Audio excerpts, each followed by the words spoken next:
Welcome back just before 9 o'clock here on a Wednesday. Dr. Mike Charach with us this morning, one of only three veterinary dermatologists in Western Canada. Thanks for coming in. And my pleasure. Talking about, well, summer's coming, allergy season, and as the skin doctor to the pet world, what's the most common complaint you see from clients?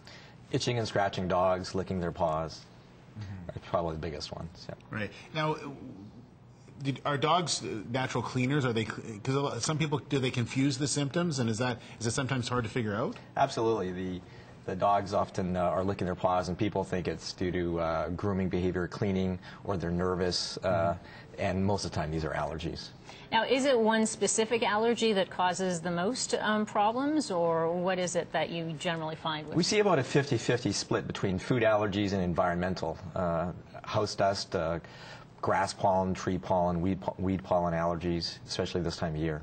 How do you figure it out? What do you do to try and find what an animal's allergic to? Because I know when you're human, you put the little test there, but I don't know if that works for animals. Yeah, we do the same thing. Really? The allergy skin test we do on the chest wall, and it's very good for the environmental allergens, not very good for food allergies, but very good for environmental. So if we skin test a dog and he's negative, he probably has food allergies, where if he's positive, then he probably has grass, weed, or tree pollen allergies.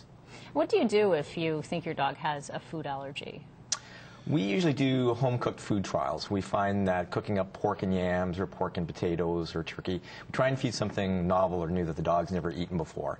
And we do that for at least 4 to 6 weeks to see if it decreases their itching. Right. And if it doesn't, then you go on to something kind of different. Has there been a case that you just, it's been really, really tough and then made you scratch your head? Found something? There can be weird allergies. We had a dog with a rice allergy, which, if you put a dog on fish and rice, they would still itch, then you got to put them on fish and potatoes. Right. So sometimes you have to go digging for those rare allergies. But if they don't improve with changing the food, it's probably because they have an environmental allergy, and then you need to prove that with an allergy skin test.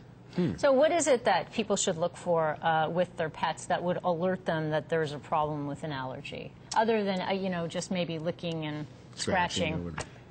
Well, that's the biggest one, really. I mean, in the vast majority of cases, it can be, but it also can be infected ears, red ears, infected ears, once again, licking the paws or the legs or the abdomen or the tummy, and eventually they will turn red. Now, we have, obviously, the great backcountry here in BC, and everyone wants to get out with their dog, that's for sure. Talk a little bit about some of the conditions that animal owners are facing by being in places where dogs running into a tree or some kind of poison ivy or things like that. Do you see a lot of that?